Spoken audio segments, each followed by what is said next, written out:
Pessoal, em primeiro lugar, muito obrigada, assim, por estarem aqui hoje. Eu sei que na correria, né, de trabalho, estudos, vocês tirarem um tempinho para trocar hoje comigo aqui na sala me deixa muito feliz e muito honrada. Então, só estabelecendo o nosso ponto de partida, né? A gente está aqui na trilha de Design Experiência. E hoje eu vou falar um pouquinho sobre um tema que eu gosto muito, que é as perguntas que mudaram o curso da história e o papel de quem pesquisa na tecnologia. Eu me chamo Larissa Tertuliano, sou UX Research Senior na CIT, novinha de casa, acabei de chegar, migramos ontem. Só me descrevendo para quem precisar, eu sou uma mulher latino-americana, parafraseando aí o Belchior, com dinheiro no banco. Meu cabelo é escuro, curto, eu estou vestindo uma blusa branca e atrás de mim só paredes beges aí, que é a minha nova cor favorita. Vou me apresentar de uma forma um pouquinho diferente. Vou falar a minha frase favorita para vocês, que é de uma pessoa psicóloga chamada Jung, e conheça todas as teorias, domine todas as técnicas, mas ao tocar uma alma humana, seja apenas outra alma humana. E é sobre isso que eu quero compartilhar com vocês aqui hoje. Vou pedir licença para exibir uma campanha publicitária, e já denunciando aí um pouquinho da minha idade, que eu assisti quando eu era criança, da TV Futura, que é a campanha chamada Perguntas. Ela tem legenda, mas qualquer coisa vocês podem perguntar também, tá bom? E se as cabeças fossem quadradas? E se bastassem 3 acordes? E se ciência e religião fizessem as pazes? E se fosse possível prever o futuro? E se? Questione, descubra, mude. O conhecimento é irresistível. Futura, o canal que liga você. Eu adoro esse comercial. Se eu pudesse brincar e dizer em que momento da minha vida eu decidi que eu ia trabalhar com pesquisa, mesmo que de forma inconsciente, com certeza foi quando eu assisti essas provocações da importância das pesquisas, das perguntas, né? E agora eu queria fazer um convite para vocês. Vou propor um experimento aqui, uma coisinha um pouquinho diferente. Espero que vocês gostem. Quem se sentir confortável, vou até pedir assim para você fechar o olho e se entregar nesse momento, tá bom? Eu vou dar o play aqui numa tempestade, acho que é isso que eu posso definir. E aí eu vou tentar guiar vocês num experimento que eu gostaria de tentar fazer com vocês, tá bom? Não sei se o som tá tranquilo, vocês conseguem me ouvir. Qualquer coisa, vocês me avisam aqui, dão um toque que eu abaixo um pouquinho, aumento a voz, e por aí vai. Queria pedir para vocês fazerem um exercício de imaginar agora, quem se sentir confortável, quem puder, fechar os olhos também. E imaginar que você acabou de chegar nesse planeta azulzinho aqui chamado Terra. É a sua primeira vez, é o seu primeiro dia aqui na Terra. E você está em algum local, pode ser numa praia, pode ser num local aberto, pode ser num local fechado, olhando a janela. E você começa a escutar esse barulhinho, você não sabe o que é. Vamos fingir que é seu primeiro dia aqui na Terra, ninguém nunca te contou o que é uma tempestade, o que é um raio, o que é um trovão. Você nunca sentiu um vento, é tudo novo, tudo a primeira vez.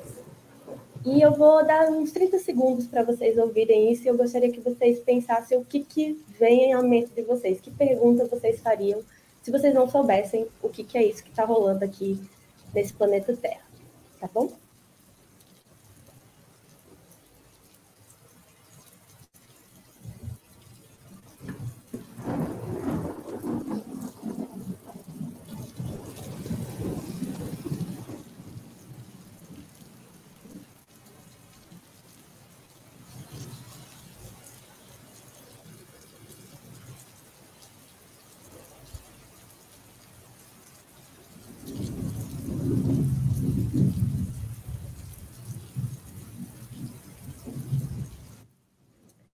Não sei aí que perguntas que talvez tenham passado pela cabeça de vocês. A minha é uma bem óbvia. Eu ia me perguntar o que raios é isso? O que está acontecendo? Quando eu penso em pergunta, eu gosto muito de imaginar esse cenário de ser uma astronauta, não sei, uma pessoa que chega num lugar novo e olha com estranhamento para tudo, e olha com curiosidade, e faz perguntas, e quer saber por que algo acontece, e quer dar um nome para aquilo, e quer compartilhar sobre aquilo. Então, isso foi só para a gente quebrar o gelo e vocês entenderem um pouquinho como que eu acho que as perguntas nascem. Eu acho que elas nascem desse olhar curioso, dessa primeira vez das coisas. E quero contar uma história para vocês, mas já vou avisando que, né, não levem 100% a sério o que eu vou falar aqui. Obviamente tem boas doses de fantasia em tudo, mas só para descontrair, queria contar a história de um carinha chamado Tales de Mileto. Vou brincar aqui, tá? Nem tudo é verdade que eu vou falar, só a pergunta é verdade, mas o resto é mais brincadeira. Eu moro em Curitiba e vocês devem saber do meme que quando a gente fala que tá frio em qualquer lugar do Brasil, vai surgir uma pessoa curitibana do chão e falar, não, Curitiba é mais frio. Então, vamos imaginar que o Mileto estava aqui dando um rolê em Curitiba e ele estava com um casaco de lã e ele estava com uma pedrinha de ambá, que é uma pedrinha amarela, já mostro para vocês como que é, no bolso dele, e ele estava dando rolê e ele começou a se questionar assim, por que esses fiapinhos aqui do meu casaco de lã estão grudando nessa pedrinha de ambá? Isso foi uma pergunta bem ingênua, inocente que o Mileto fez. E eu trouxe aqui para vocês do lado esquerdo, para quem nunca viu uma pedra de ambá, essa pedra amarelinha, e tem uma mão segurando essa pedra perto de algumas penas, e essas penas estão sendo atraídas para essa pedra, semelhante ao que aconteceu ali no bolso do casaco dele, quando ele estava dando um rolezinho aqui em Curitiba, no frio. Do lado direito tem um busto, que eu acredito que é em mármore, de um homem com cabelo curto, a barba bem volumosa, um bigode, que seria aí a imagem desse Mileto. E o que é importante sobre essa simples perguntinha que ele fez, essa observação, essa coisa de bobeira assim, que ele prestou atenção? Por causa dessa observação dele, dessa pergunta, que ele queria saber por que as coisas grudavam nessa pedrinha, vários cientistas começaram a estudar sobre isso e descobriram a atração, o atrito, várias coisas, e acho que vocês já começaram a ter um feeling de onde isso levou a gente, né? Que é na descoberta da eletricidade, muito tempo depois. Tem aí na tela um raiozinho, um emoji de raiozinho, para simbolizar a eletricidade. E a eletricidade ela é uma coisa que impactou muito a nossa vida, né? Ela mudou muito a forma como a gente se comporta, ela permitiu uma série de avanços tecnológicos, mudanças socioculturais, econômicas super impactantes, super grandes. E tudo começou por causa de uma simples e ingênua pergunta de por que uns fiapos de lã estavam grudando numa pedra. Outra pergunta que eu queria compartilhar com vocês é sobre essa moça, talvez familiar aqui para a galera que é de desenvolvimento, a Ada Lovelace. E duas palavras que me lembram da Ada, assim, são poesia e matemática. E por causa dessas duas paixões que ela tinha, ela fez uma pergunta bem, bem boba também. A minha historinha lúdica é que ela estava escrevendo no diário e queria fazer um código, sabe? Quando você quer escrever um segredo, assim, quando eu era criança eu fazia muito isso. Eu escrevia em código, depois nem eu sabia qual era o segredo babado daquele dia. Eu acho que a Ada estava tentando fazer isso porque ela se perguntou assim, e se um número pudesse representar uma palavra, uma nota musical? Pergunta bem boba, né? E se uma coisa pudesse representar outra? E aí, lá por volta de 1843, por aí, ela estava traduzindo o trabalho de um engenheiro italiano e ela começou a escrever algumas coisas que ela estava entendendo ali do trabalho dele. Por acaso, ela fez uma lista de A a G e depois de um tempo isso foi considerado o primeiro algoritmo. Se você não sabe o que é um algoritmo, vou explicar de um jeito bem superficial, tá? Bem, bem simplório. É como se fosse uma receita. É uma série de passos, uma receita que, teoricamente, se você entregar para alguém que souber seguir aquela receita, ela vai ter um resultado parecido com quem escreveu a receita. E tudo começou porque ela se perguntou isso. Uma pergunta boba também, uma pergunta bem simples. Agora eu queria falar um pouquinho sobre o Isaac Newton. Esse é um cara que ele sabia descansar enquanto trabalhava, porque ele estava sempre sentado numa sombrinha, debaixo de uma macieira, E num desses momentos que ele estava ali relaxando entre os trabalhos, entre as pesquisas, os textos e as coisas que ele se interessava, uma maçã caiu. E ele se perguntou por que essa maçã caiu. E ele ficou, né, pensando sobre isso. De novo, uma coisa bem cotidiana, corriqueira, simples, pequena, boba. E vocês já sabem o que essa descoberta da maçã fez, né, gente? O iPhone, claro. Brincadeira, não foi o iPhone, foi a gravidade. Por causa dessa pergunta boba que ele teve, essa pergunta simples que ele resolveu investigar, ele deu, né, início a uma série de estudos que fizeram a gente entender melhor como que as coisas funcionam, não só na Terra, mas também em outros planetas. E para quem for nerdão, assim que nem eu, tem aí esse GIF que está passando agora, é do filme Interestelar, um dos meus filmes favoritos da vida, que mostra exatamente um planeta lá que eles aterrissam, e o tamanhão das ondas, porque a gravidade lá é diferente, o tempo lá passa de uma forma diferente. Inclusive, curiosidade inútil, quando o filme foi exibido, nessa cena ele fala que 1 minuto nesse planeta é igual a Terra, e foi o mês. Então, todo mundo aí que era nerd ficou comentando disso na internet. Para a gente finalizar aqui as perguntas que marcaram a história, eu trouxe obviamente só algumas, né? Eu queria falar dessa moça aí, a Leonor de Aquitânia. Essa danada inventou o amor, e eu explico por quê. A Leonor, ela era uma mulher diferente da época dela, na Idade Média.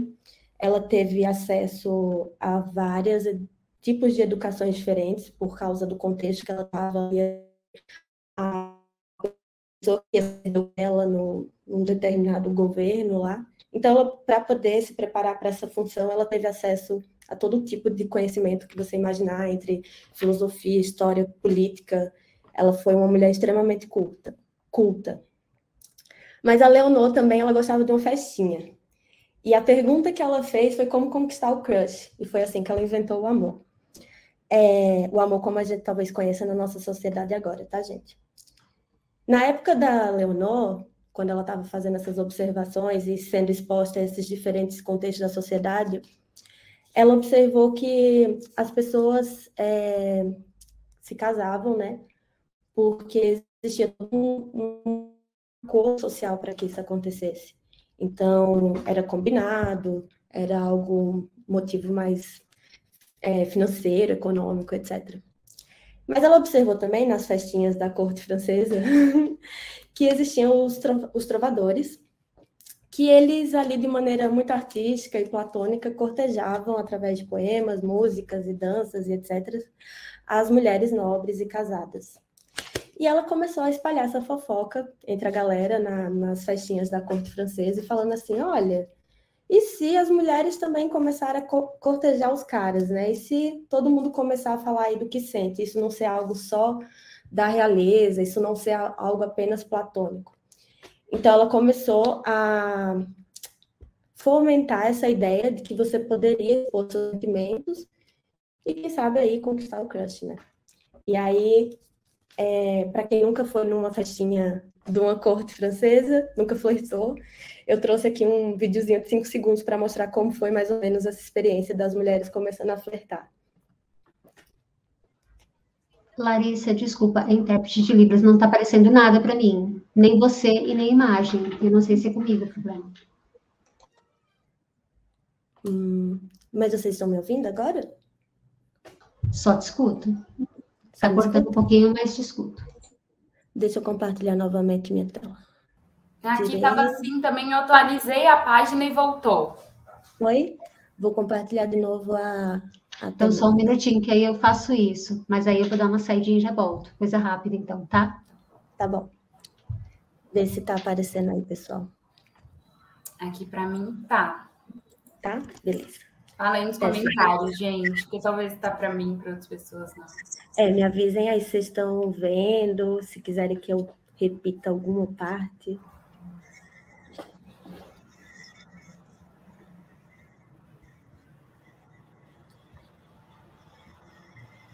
Tudo certo, gente? Ainda tá cinza.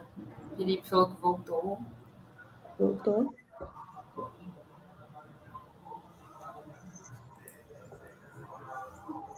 Carol também falou que voltou, beleza. Todo mundo voltou? Tá. Então, vou dar play aqui, qualquer coisa vocês me avisam. Obrigada, gente. Acho que tá bem baixinho, né?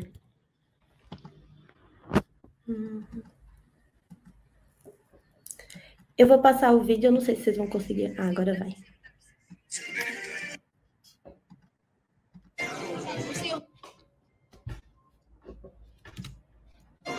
O senhor dança, senhor Darcy? Então, né, só uma brincadeira que eu trouxe um videozinho de um filme que eu gosto bastante também, que é o Orgulho e Preconceito. E ela vai e se joga no flerte, né? Chama o cara para dançar e ele fala que não, que se ele puder evitar, ele não dança. Então, imagine como começou o caos naquela época, né? Da mudança sociocultural de mulheres começarem a expressar o que elas sentiam e de repente, o casamento poder ser uma escolha e não uma imposição. Então, foi bem importante o que a Leonor fez. Ou, talvez, né, como vou trazer aqui a nossa saudosa Marília Mendonça, talvez trouxe também uma série de sofrimentos aí, essas mudanças, como esse trecho da música dela, que ela fala: quem eu quero não me quer, quem me quer não vou querer, ninguém vai sofrer sozinho, todo mundo vai sofrer. Então, o amor mudou bastante, a forma que a gente se relaciona mudou bastante por causa dessas perguntas e aí dessas fofocas que a Leonor foi fazendo lá na época da Idade Média. Mas, certamente, ele é um tema muito, muito em alta até os dias de hoje, né? Não importa a época, é uma coisa que as pessoas gostam de escrever sobre, fazer músicas e por aí vai. Mas, passando um pouquinho dessas perguntas, essa brincadeira que eu fiz contando essas histórias, acho que só 1% aí é verdade de tudo que eu falei. Fiz isso só para não ficar uma coisa chata, dando dados históricos e etc. Mas as perguntas realmente aconteceram, tá? Talvez não dessa forma que eu escrevi, mas elas aconteceram. E elas causaram mudanças na forma que a gente vive, na forma que a gente se comunica uns com os outros e por aí vai. E na tecnologia, qual que é o papel da pessoa que pesquisa, né? Dessa pessoa que faz pesquisa na tecnologia?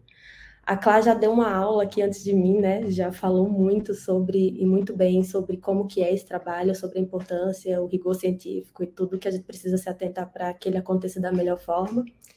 Eu vou ter um pouquinho mais lúdico também.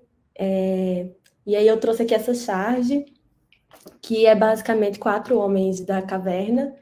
2 deles do lado esquerdo estão, um desenhando na pedra um círculo, o outro está construindo um círculo de pedra, e outros 2 do lado direito estão com um pedaço de madeira na mão e chegam bem bravos, assim, questionando esses 2 que estão teoricamente desenhando e brincando ali. Eles perguntam, né, para que serve isso? E aí um deles responde: a gente ainda não sabe, estamos fazendo uma pesquisa básica aqui. E aí eles vão e questionam bravos, assim, que bonito, né? A gente se matando aqui, carregando pedras e arrastando animais selvagens, e os senhores se divertindo fazendo coisas que não servem para nada. Eu trouxe essa charge porque é às vezes assim que eu me sinto com o trabalho de pesquisa na tecnologia, né?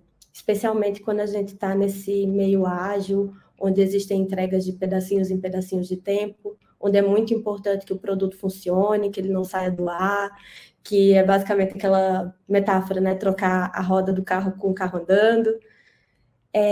E às vezes me parece, né, que quando você quer gastar um tempo, investir um tempo em não saber exatamente o que você está fazendo, mas em experimentar, em questionar, em pensar, isso não é tão bem visto por quem está ali ralando para manter algo em produção, para resolver bug, para implementar feature nova, para, né, se planejar e cumprir com entregas e prazos e documentações e todo o contexto que é super importante e necessário também para um produto existir, né, para as pessoas serem atendidas, para as pessoas conseguirem fazer o que elas precisam. Mas, ao mesmo tempo, né, a gente já sabe a importância que a roda tem para a nossa sociedade. Então, às vezes, investir esse tempo em não saber exatamente no que vai dar, me parece que é uma coisa que pode ser interessante. E é assim que eu gosto de enxergar o trabalho de quem pesquisa na tecnologia. É se arriscar, porque você tem um alto grau de incerteza ali, né, quando você inicia uma pesquisa, mas quem sabe algo interessante pode sair dali. E quando a gente tem esse espaço para fazer isso, é muito bacana. com todo o rigor e com toda a metodologia que a Cláudia já explicou aqui, saem coisas muito interessantes.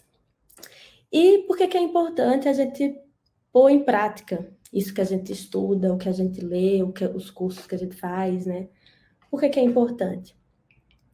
Eu trouxe aqui um exemplo, não muito bacana, que é do lado esquerdo um GIF do projeto Mahatma. Para quem não sabe, é um projeto que precedeu e criou, infelizmente, as bombas que destruíram Hiroshima e Nagasaki. E à direita, o físico teórico responsável por esse projeto. Uma pessoa brilhante, que amava o que fazia, que infelizmente ficou muito mal depois do que aconteceu, se renunciou ao trabalho, à pesquisa de anos dele, à vida dele, porque ele se sentiu muito culpado que tudo que ele investiu tanto e ele acreditava tanto resultou em uma coisa tão dolorosa, né, para tantas pessoas. E eu sei que a gente não trabalha com bombas nucleares, né, graças aí a Deus, para quem acreditar, a gente trabalha com softwares, com aplicativos, com sistemas, talvez coisas menos perigosas, porém isso não diminui, né, a seriedade que a gente tem que ter ao realizar uma pesquisa, ao colocar um produto no mercado, ao lidar com a vida das pessoas, porque a gente vai estar ali tocando diretamente a vida das pessoas, sim. Então, é muito importante não ser apenas a teoria, mas ser a teoria também, né? Para não acontecer nada tão ruim como aconteceu para ele. Na prática, eu gostaria de resumir, assim, 6 pontos, o que uma pessoa que pesquisa na tecnologia ela faz. Eu acho que tudo começa com essa habilidade de questionar e vai muito além de perguntar por quê, ou da técnica dos 3 porquês lá, que inclusive o Steve Jobs usou para criar o iPhone. Mas é mergulhar mesmo ali na mente da pessoa, do nosso time, dos nossos clientes, das pessoas que utilizam o produto, e entender o que importa de verdade a gente investir tempo. Uma vez que a gente descobre o que é importante de verdade, a gente vai se debruçar em cima daquilo, vai descobrir sobre aquilo, né? E se planeja, escolhe as melhores ferramentas, as melhores metodologias para encontrar respostas ou, às vezes, mais dúvidas. Quando a gente termina de descobrir, a gente apresenta isso, né? Eu gosto de chamar a apresentação de uma tradução. Então, a gente traduz os achados de pesquisa em um formato que faça sentido para quem é interessado no tema. Isso precisa ser acessível, e aqui a acessibilidade eu estou falando muito além de uma pessoa que tem uma limitação física ou motora, acessível de ser possível de ser enviado por e-mail, por exemplo, de ser um link que é aprovado pela segurança lógica do cliente, e as pessoas conseguem clicar e ler a informação, que seja também acessível visualmente, que seja compreensível, que qualquer nível ali técnico que ia pegar aquele material consiga minimamente entender ele, então que tenha glossário, que tenha legenda, uma linguagem acessível. Esse 5 é o meu favorito, que é o navegar entre mundos, né? A gente, como pessoa que pesquisa na tecnologia, a gente está ali entre o nível executivo, as pessoas técnicas que desenvolvem, as pessoas que usam, que a gente está tentando entender, então a gente está navegando entre diversos contextos o tempo todo. E é legal a gente ser um pouco camaleão ou chuchu, sabe? No sentido de se adaptar e conseguir ali se expressar, se fazer ser entendida em diversos mundos e também fazer com que as pessoas consigam entender você. Então, comunicação é muito importante. Mas nada disso, nenhum desses 5 pontos importa se no final você não inspirar as pessoas. E inspirar é sobre... quem for do Nordeste aí vai me entender, né? Causar um comichão mesmo, assim, na pessoa, um incômodo, algo que ela precisa fazer algo sobre aquilo que você mostrou para ela, né? Se o teu trabalho como pessoa que pesquisa, ele não provoca as pessoas a se moverem, a fazerem algo sobre aquilo, então talvez ele não foi muito ali interessante para o contexto que você está, né? E você pode inspirar de várias formas. Tá cortando de novo, Larissa. Comecei com um vídeo de perguntas.